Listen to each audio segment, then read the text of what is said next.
Joining us now, Travis Miller from Boiler Upload. Happy Father's Day. Thank you very Belated. much.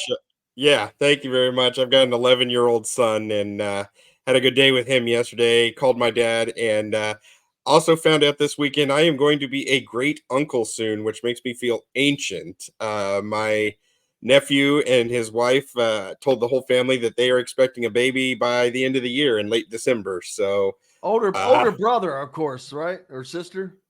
Yeah, I'm sorry, what? Is it from an older brother of yours or sister? Yeah, my sister's 9 years older than me, so Well, she had her kid. That takes all the sting out of it. Yeah, she had her kids when I was in high school, so but it's still weird. Yeah, It's still I hear very you. weird. Yeah, my daughter's 21 and she can get married 10 years from now and it's still going to seem weird to me. So trust me, it doesn't matter.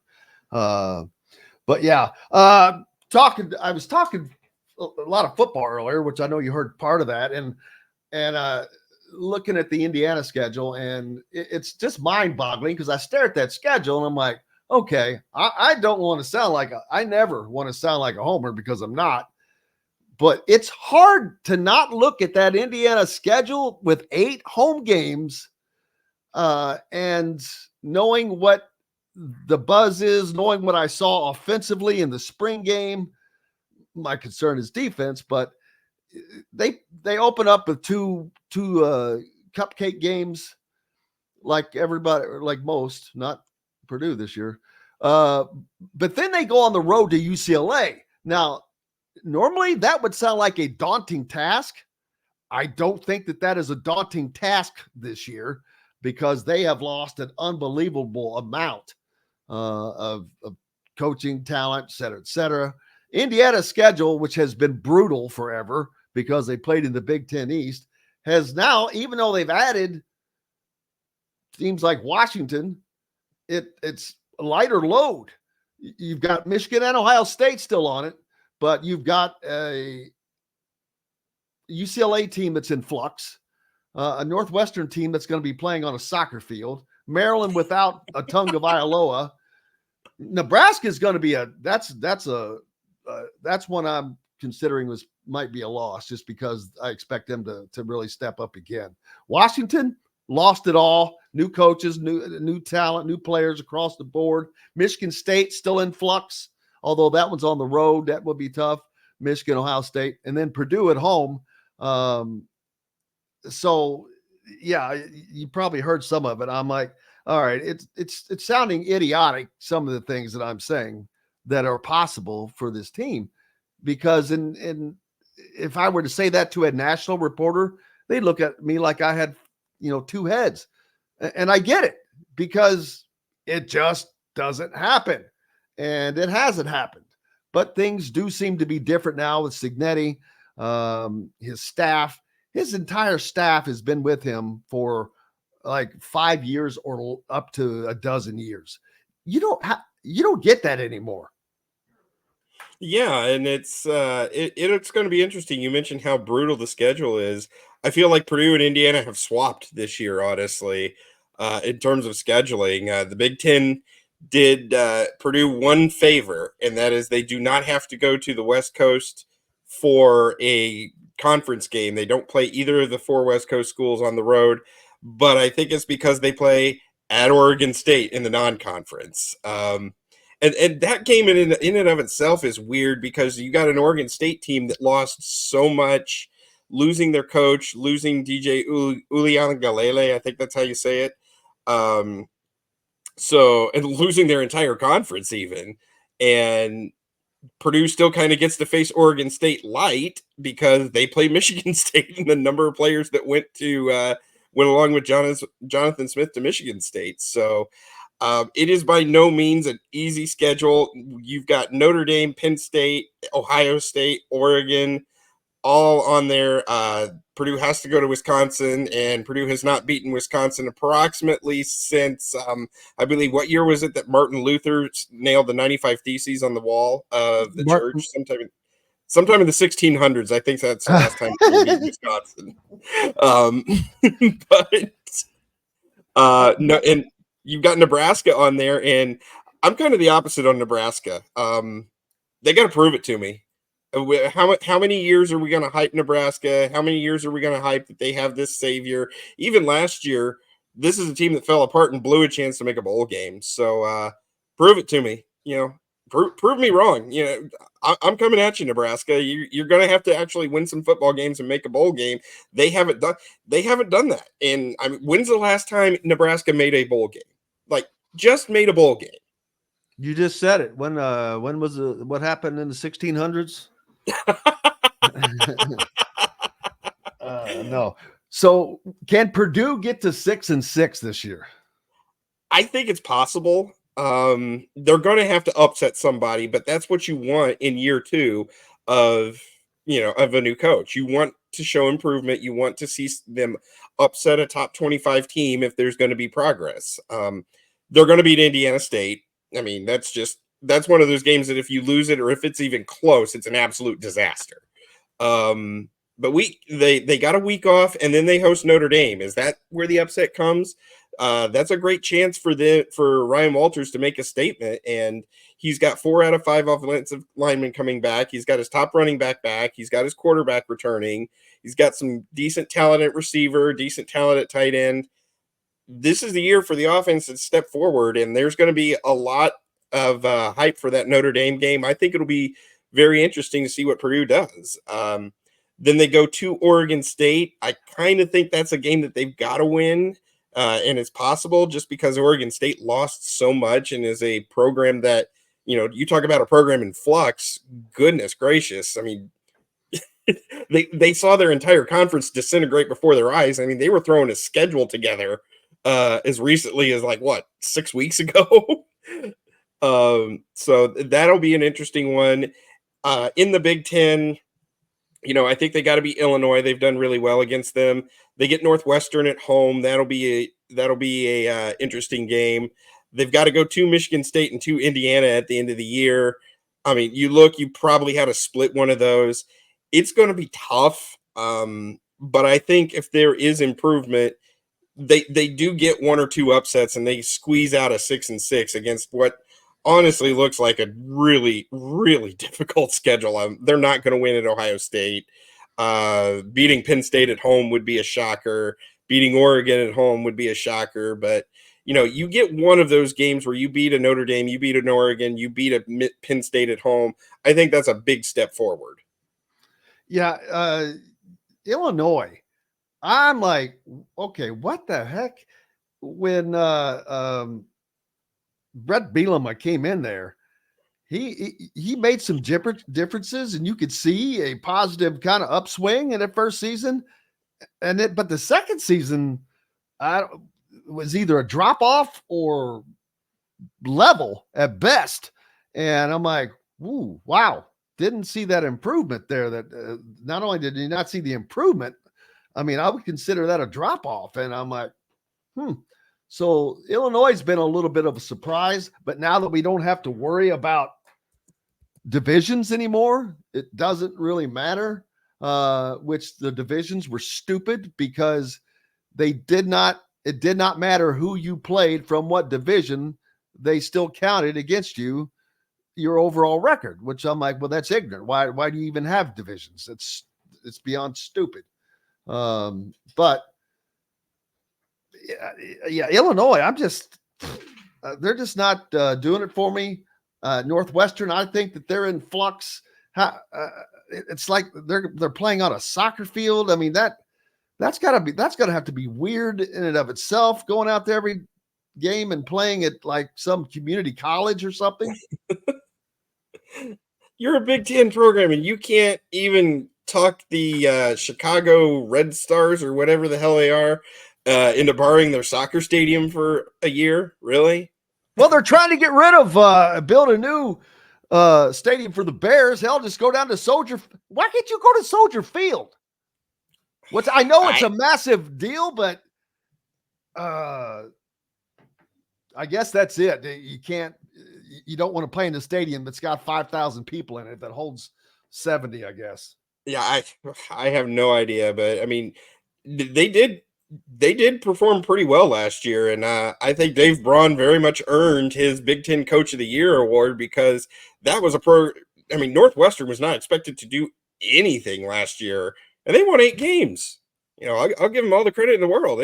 They finished strong. They won their last 4 games of the year, and wow, I was impressed with how strong they finished the year and made a bowl game, won it. Good for them. Absolutely. So first year of the new Big Ten. We've got 3 days of Big Ten Media Days coming up next month in July, about 5 weeks from now. So that's going to be interesting to see UCLA, USC, Oregon, or Washington and Oregon, to see the coaches, Lincoln Riley, and it's just a whole new deal, man. But can the Big Ten win a national championship again? Can they go back to back? Because it's not going to be Michigan. So that doesn't really leave. Does the Big Ten have a juggernaut this year? And that would usually rely between Michigan and Ohio State of late. I cannot imagine Michigan being that team just because they're coming off of winning it. You lost Harbaugh and blah, blah. So that would leave it sitting on the shoulders of Ohio State. Yeah, and you look at Ohio State; they have not lost a Big Ten game to a team not named Michigan since 2018. That's an impressive run to have that many weeks where you don't even have a slip up against anybody else. So I think that they have separated themselves above everyone. They're going to be in the top 5 almost all season long. They'll make this 12-team playoff because it would take a disaster for them to not make the playoffs. So they're probably the best shot. And then who knows what happens with this new playoff? I mean, you've got on-campus games happening. You've got to win at least 3 games now to win a national title. It's going to be a fascinating situation to see how it plays out. It certainly is. What are you looking forward to in the Big Ten season? I'm just hoping Purdue, like you said, can get to 6-6, just show some improvement, gets a step forward this year. It'll be interesting to see how the new schools perform. I think Oregon is the best of the 4, at least coming into this season, mostly because Washington did lose so much.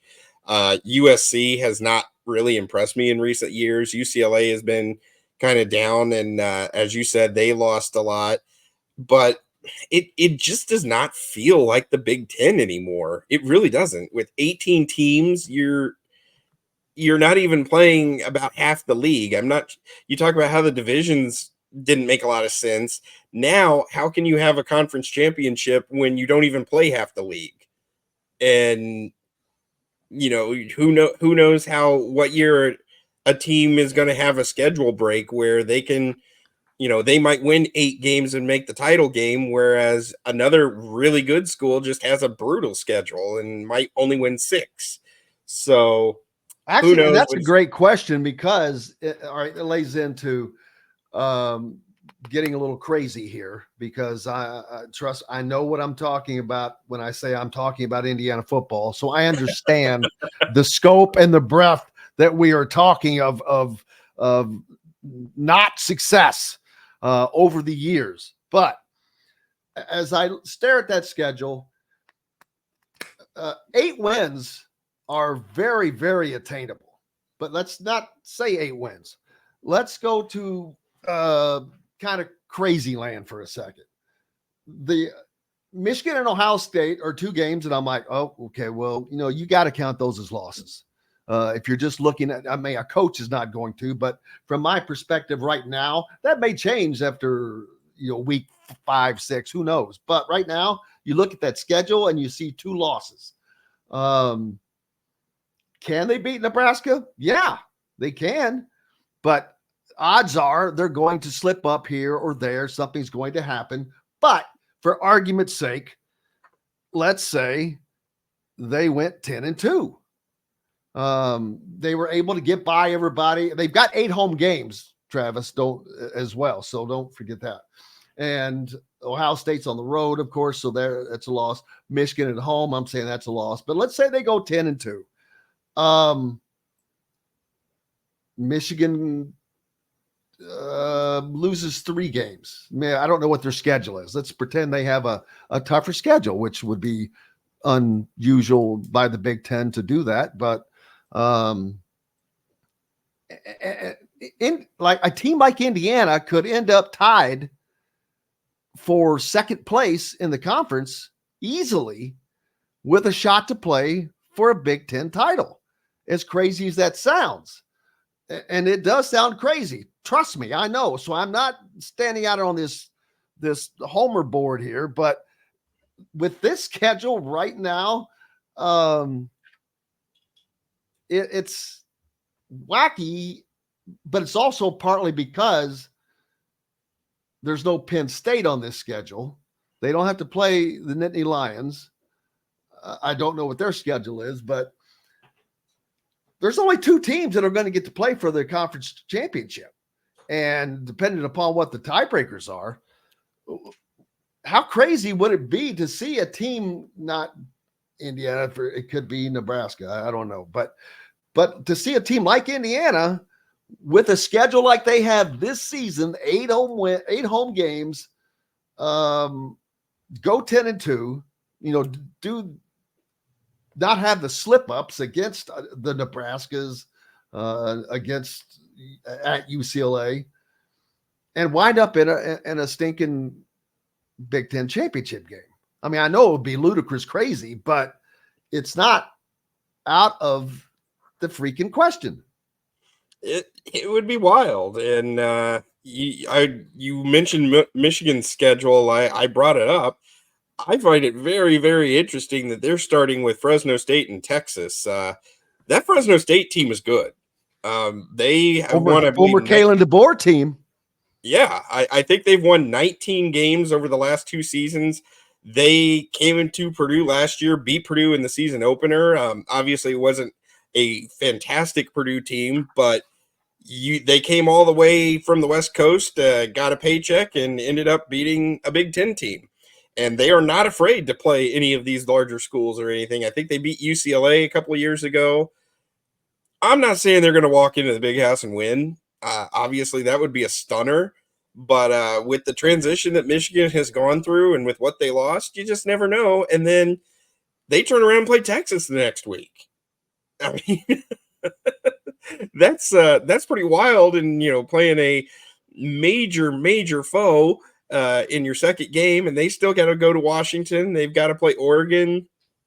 Like you said, none of your things have happened, and it would take some very wild things, but Indiana to the Big Ten title game, sure, why not? I've seen crazier. Wow, Brian says Michigan's first 5 games are at home. That can't be possible. Yep, they are. Are you kidding me? 5 straight home games. They're home for 5 weeks. Fresno State, Texas, Arkansas State, USC, and Minnesota.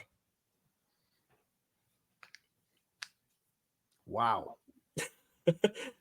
They also have 8 home games. Purdue has 6.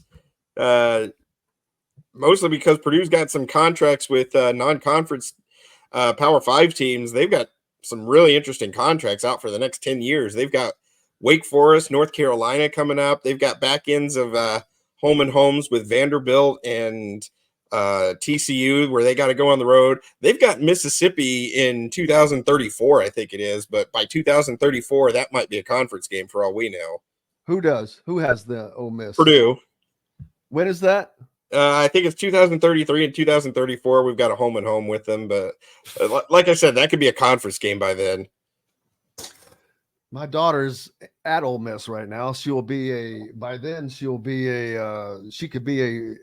freaking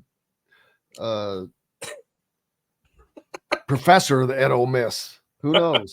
That's 10 years from now. Indiana, has Notre Dame in 2031, something like that. It's nuts.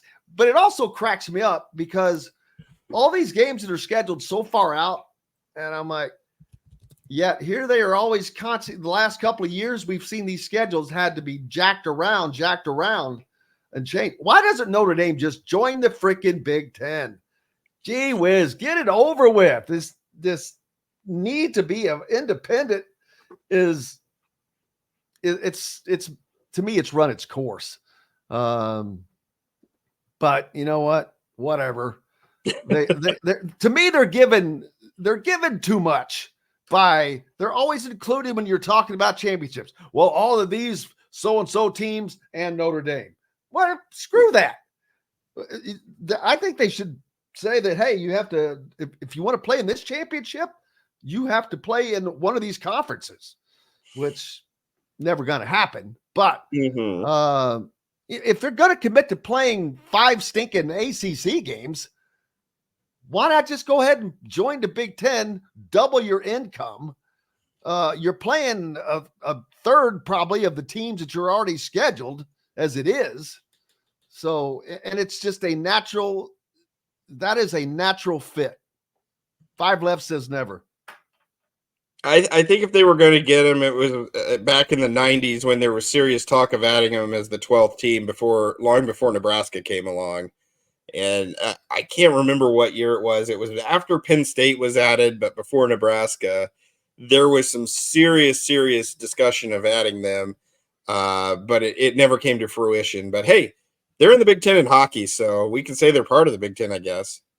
They're in like 3 different leagues in different sports, I think. The ACC, I guess that RT, they in the ACC for everything. What about wrestling? I think they're in the ACC for that as well. So, but yeah, they're in the ACC for everything except hockey. Hockey, they're in the Big Ten, and obviously independent in football. But Purdue's got them on the schedule the next 5 years, and they do 5 straight. Yes, one of the last who things got screwed out of that. Purdue gets 2 and Notre Dame gets 3. I bet.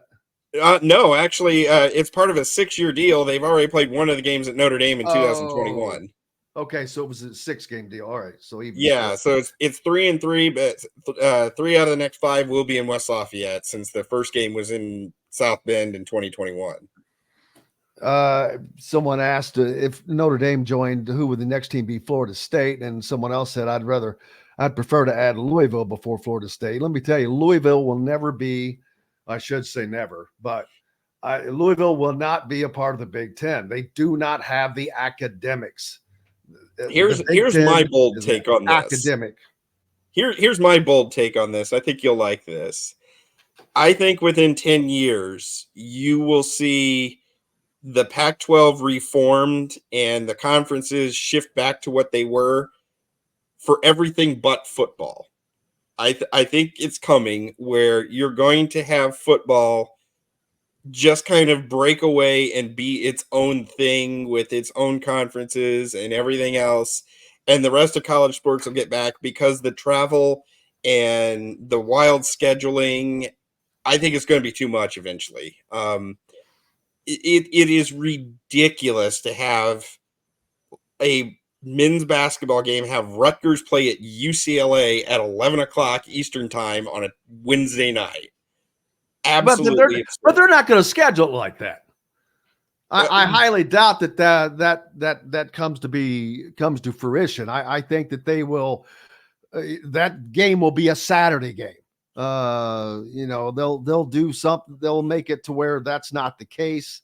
And I think that they'll do whatever they have to make those things work, because I agree with you on that. It would be idiotic, but it's the same with the West Coast teams coming back this way, man.